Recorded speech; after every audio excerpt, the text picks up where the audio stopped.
Every official involved in all forms of corruption should be arrested immediately.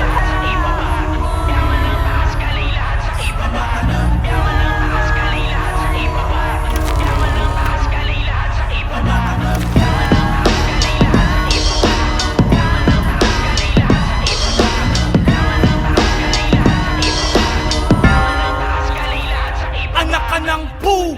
Talagang tuktukan ka ng sakim. Ang pagnakawan ng kapwa mo, paano mo naaatim? Di mo ba napapansin na kayo-kayo lang din ang nagtuturuan kung sinong tunay na salarin? Dispalinghado ang katwiran ng mga gago. Daang bilyon na pondo, tinangay lang at naglaho. Nakakabago din ang sumigaw ng pagbabago. Kaya wag nang questionin ang pag-aklas ng mga Nakabarong tao. nakawatan, salbahing nilalang kaban ng ating bayan pinagsamantalahan. Sadyang walang puso at kaluluwa, sila nagpapahirap dito sa ating bansa. Libo-libong kababayan, gutom at kahirapan, buti nakakatulog pa kayo sa kalagayan. Sakit na kagustuhan, sakit na katauhan, hindi pa rin pala nakakamit ang kalayaan. Baliktarin na ang watawat kung di natutupad ang dapat. Salita ko ay apoy tutupok sa karapat-dapat. Saluhin ng galit mula sa pagod na Pilipino. Damin bawat ngarat kapalit ng nakaw na piso. Anong akala nyo?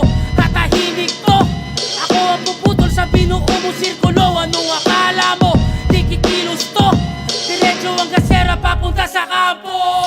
Halika dito, kumupit ka. Parang dating goe nung bata pa. Di naman nagkakalayo ang 10 piso sa 1 milyon, parang suki lang to. Iyong ama, di ka ba natuturuan? Natatauhan na pera ng tauhan ng pinagtulungan. Kinuha lamang ng gutom sa yaman, parang magulang mo.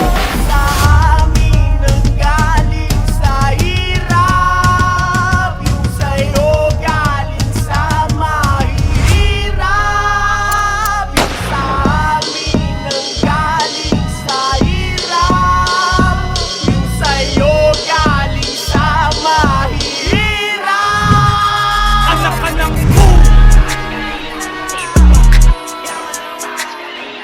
Anak ka ng boo! Anak ka ng boo!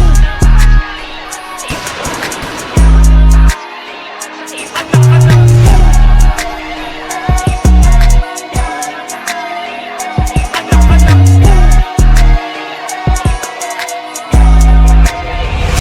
Anak ka ng boo! Sana mamatay lahat ng kurakot sa Pilipinas.